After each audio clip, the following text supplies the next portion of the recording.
The voting went according to script. What did we learn from the Michigan primary? Like unwelcome guests, measles and syphilis make a startling return. And a guilty verdict for the mother of the Oxford school shooter. What now for his father? Today is Sunday, March 3rd, 2024, and this is Flashpoint. Hi, and welcome to Flashpoint on this first weekend of March. In a political year, this usually sets up its own kind of March madness because Tuesday is Super Tuesday. 15 states plus American Samoa holding their primaries 2 days hence. But as was the case with our primary last week, the usual drama is, shall we say, lacking. We remain on the Biden-Trump collision course. Actually, we did get a little drama last Tuesday as a judge said enough is enough. Pete Hoekstra is the Michigan Republican chairman and Christina Caramo is out.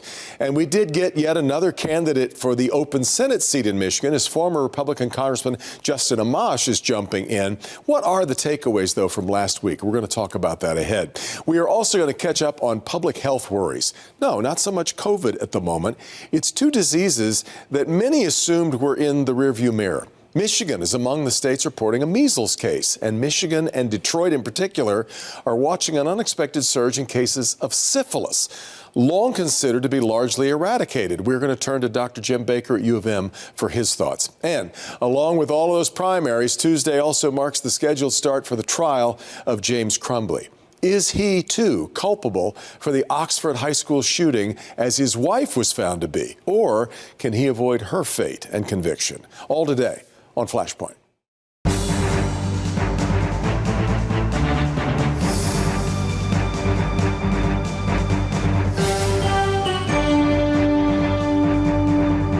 All right, we're going to start today with politics coming off the Michigan primary last week and Super Tuesday on tap for this week. Joining me today, editorial page editor of the Detroit News, Nolan Fenley. Great to have back in the WDIV studios the host of JR Morning on WJR, Guy Gordon. Roaming the hallways again. Good to have you back. And political consultant for Mongo and Associates, Adolph Mongo. Adolph, good to have you here as well.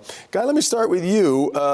Any big takeaway? It was pretty drama-free. Some people have tried to make a lot of hay one way or the other out of the uncommitted votes in the Democratic side. Yeah, I think that's a story the media really loved because it injected some drama in something that seems like a foregone conclusion. Right? I think I'll defer to the political professional over to your left, but I think that most of the political professionals we've talked with have said really not significant, especially with the historical norms. The one thing I noticed that was interesting to me, at least, in looking at Donald Trump's numbers, was Nikki Haley's strength in Kent County and in Oakland County. That's where Donald Trump lost the election in 2020, underperforming in those two Republican former strongholds. Yeah. And we saw that again on Tuesday. Nolan, I still find myself wondering where Nikki Haley's supporters end up going. We'll see how she survives Super Tuesday. But to Guy's point, what is that support? Well, that's a big question for November is where do Nikki Haley's supporters end up going? And where do the not committed voters go? Because I don't think Nikki Haley's voters are going to Donald Trump. I think these are the Republicans and Republican-leading independents who want nothing to do with Donald Trump. A group I'm very familiar with, being one of them. I think the bigger question is where does that non-committed vote go? And I don't know if it goes to Biden or I can't see it going to Trump. I think like the Nikki Haley voters, they're all looking for either another choice we haven't seen yet, or they're just going to skip that portion of the ballot. I know you still think there's a potential for a third party that can be really robust in a year when 70% of the voters don't really like their choices. 87 now. Is no labels now no body? Not necessarily. I mean, they haven't picked their ticket yet. Maybe they'll get a solid ticket. Maybe they won't. But I think there's a lot of people hoping they will. Adolph, what was your takeaway from the other night? Uncommitted, did those numbers pop at you at all? A waste of money. But Nikki Haley is on to something. I call it guerrilla warfare. It's gotten nastier and nastier. Yeah, she's sniping away at him. Yeah. There's no question that she's hurting him. No, she's not going to beat him, but she's going to wound him, and he has to keep... We see. I mean, think about how bitter Ted Cruz and Donald Trump were once upon a time. You know what? Nikki Haley got bigger bigger ones than Ted Cruz and Rubio, etc. He beat them up, but I have to give her credit. You know, she had made some missteps along the way, but listen, the woman is determined to not see Donald Trump get reelected. You know, and now that's the problem with Donald Trump. Donald Trump should be, you know, crowning himself the new emperor, and we going after the independents, we going after the black votes, etc. The guy got to watch his back.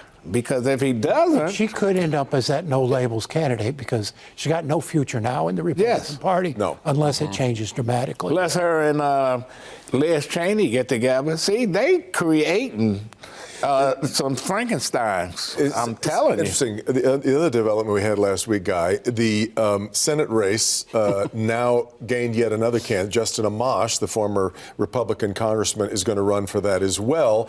It's getting really crowded. The anti-Trump faction. Did we need another never-Trumper in the race? There you go. Yeah. I mean, this is a guy that has stood on his principles, and kind of like Paul Mitchell, he did it at the same time, withdrew for the Republican Party. And he said, well, you know, it was because it had become so hyper-partisan. Well, has anything changed in the interim? In fact, it's maybe even more divided than it was than when he left. So I look forward to talking with him and finding out where that's going to go. He wasting his money. Kind of late in the game. You know, everybody wants to spend the money that the others already have. Well, I guess he's going to spend some money, but you know, at this point, Republicans just need to put up the white flag on some of these races and say, you know what, they will not disown Donald Trump. For whatever reason, he's like Jim Jones. Well, they drinking the Kool-Aid. That Senate race is competitive. I mean, our last poll had that dead even though Alyssa Slotkin has spent $250 million already on the race. And then people in Detroit is not feeling. It's not feeling her. So they're not feeling her. Actually, had the guy who was beating her is now out of the race, James Craig. Yeah, but Rogers and Meyer and Peninsula were all up there, sort of even with her. When you consider the amount of money, the millions of dollars she's spent and raised already, it shouldn't be a question. But I think either Rogers or Meyer have a pretty good chance against her. I don't see a route for Justin Amash. It's too late. I don't see how he raises enough money to be competitive. Guy, we also finally had the courts weigh in on and finally calibrate the compass for the Michigan GOP, that it's Pete Hoekstra now. And but is anybody on that side listening to what the judge had to say? That's a great question. In fact, I mean, and then the appeal did. By the way, they've got a room over at Huntington Place right now if you needed a venue. Well, that's right, because Karama wanted to hold the convention there, and at the same time, they were arranging it to be over at Amway in the Amway Plaza in Grand Rapids. Does party leadership at the state level really matter? You know, there are mornings that we dive into this story and I say, boy, does anybody really care? It is such a circus and it is such a drama. But the fact is that if you're a Republican and you're sitting in the cheap seats, you're saying to yourself, you know what? We need to be putting every dime we have into beating Democrats. And we're not doing that. And there's an even larger question out there, which is now that Laura Trump is going to be a co-chair of the RNC, is this discussion that came out with this Mississippi resolution saying, hey, are we going to be bankrolling Donald Trump's legal fees? And if we are, then we really need to reconnoiter here and understand whether or not we're committed to beating Democrats in November. Now. Yeah, it grows by $112,000 every day. Yeah. It's $50 million already the RNC's put in, I think, and that's just unconscionable when you've got all these other races that they have to win. I mean, you look at Michigan, presidential race is important, Senate race is important, a lot of down ballot races that aren't going to get the support and help that they would normally expect from a state party. No get out the vote, no mailing. And so you've got all of these sort of substitute parties and county parties trying to rise up to at least get the state house back for Republicans here. And not going to happen. Listen, Republicans, they can take Montana, they can take Ohio. There are competitive seats in the Senate that if they concentrate on and put money in it, they can take it. But yet, West Virginia, they just cutting their nose off and spite their face. Where do you think right now then the race is for Senate in Michigan? Is it Alyssa Slotkin's to lose, or a lot more competitive? Alyssa Slotkin is made folks in Detroit upset because they're making phone calls and say, don't give Hill Hopper any money, etc. See, they're going to have to come back and court those voters that support Hill Hopper. Now, Hill Hopper is a first-time candidate, etc. He has a right to run. She shouldn't be crowned queen. And they cut a backdoor deal, Stabenow and the governor, etc.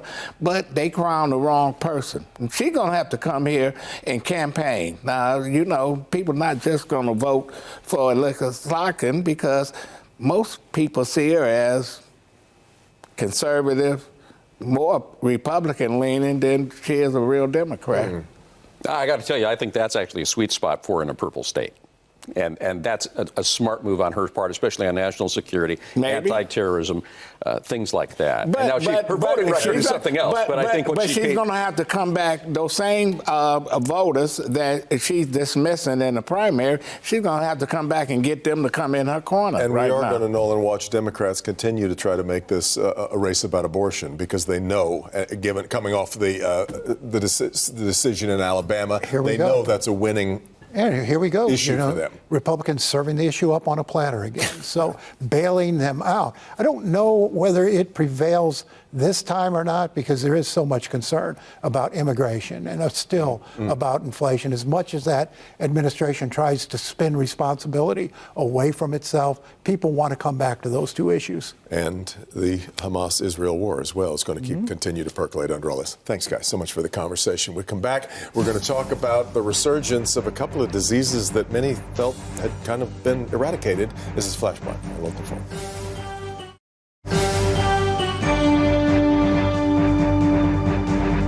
Welcome back. Measles is one of the world's most contagious diseases. Walk into a room that was recently occupied by an infected person, and chances are very good that you too will get the disease unless you're vaccinated against it. And fortunately, we have an extremely effective vaccine to guard against measles.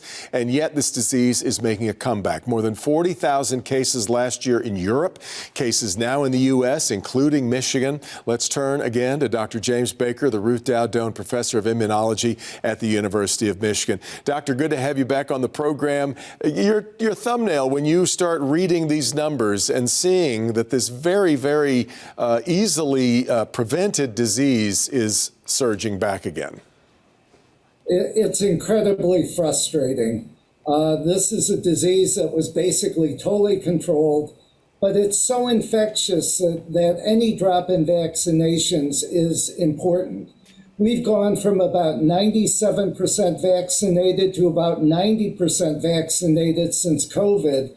And that doesn't sound that different, but it means that in every schoolroom of 20 kids, 2 aren't vaccinated. And that's why it's being transmitted. Anybody walks into that room, one of those 2 kids will get infected, and we'll have a measles breakdown. We saw recently the state of Florida has had a number of cases, a lot of them circulating around one elementary school. And we saw the Surgeon General of Florida, his advice is basically going against everything that you would expect, maybe we would be told, is telling parents sort of make up your own mind about whether to send your kids to that school. How's that square with you? Well, I think the key is that if they're vaccinated, it's fine. The real problem is any child that's not vaccinated, you can't send to that school. You need to require them to be vaccinated because they'll just feed the fire. They'll just cause more measles infections. Well, and one thing, Doctor, because we've sort of lost touch with measles as being real and around us in our community, this is a dangerous disease. This is not chicken pox. No. And in fact, you could go blind from this. You can basically destroy someone's intellect. This is a disease that can really damage people's lives, and children, who get this are at great risk. So as an immunologist, how much do you think the fight over the COVID vaccines is now informing our fight over lots of vaccines, like this one that has been so standard for children for so long, the measles vaccine? I think, sadly, this has really ignited the anti-vax crowd. To be quite honest, these vaccines are crucial to protect people. And young people that don't get these vaccines, if they get infected, they are not going to have normal lives. They are going to be severely compromised. And you just can't allow that to happen. Yeah. We know that diseases change all the time. For people maybe my age, people in their middle age who were vaccinated maybe in the 60s or 70s or 80s even, how protected are we against measles? Well, it's amazing. The vaccine basically causes lifelong protection. So not only are you protecting your child, you're protecting the adult that comes from that child. So I think it's a phenomenal vaccine. It's very safe. And the alternative, measles, is a very dangerous disease. We also have seen a resurgence of syphilis, which is something that you would feel like we read like in old, novels about, about life in Great Britain in the 19th century. Talk a little bit about what's behind the rise in syphilis cases. Well, this is a little more complex. In the 1990s, we basically had syphilis contained. And there are good treatments for syphilis, antibiotics. But I think people got lackadaisical. Syphilis is not like gonorrhea or herpes, where you have acute symptoms that tell you you're infected. You can carry it for a long period of time. And they call it the great imposter because it can look like so many other diseases that you might not even know you're infected. But long term, it can cause great disability. It can cause mental disorders. It's really a disease that needs to be treated. And I think physicians need to reinvigorate their screening for it when they see patients. They need to think about syphilis, especially in people that have sex with multiple partners or any type of sexual activity. Yeah. All these things can transmit syphilis. And Doc, I've only got about 30 seconds left, but the CDC this past week went along with the new recommendations on what to do if you've got COVID. Yes, basically we've turned COVID into influenza, flu. I think given the immunity in the population, that's a reasonable thing. Yeah. But again, anyone who's immunocompromised needs to be very careful, needs to avoid people who are infected, and needs to keep from being infected themselves and be treated if they get infected. Terrific. I got to leave it there. Doctor, as always, thanks so much. Quick break. Back with more in just a minute.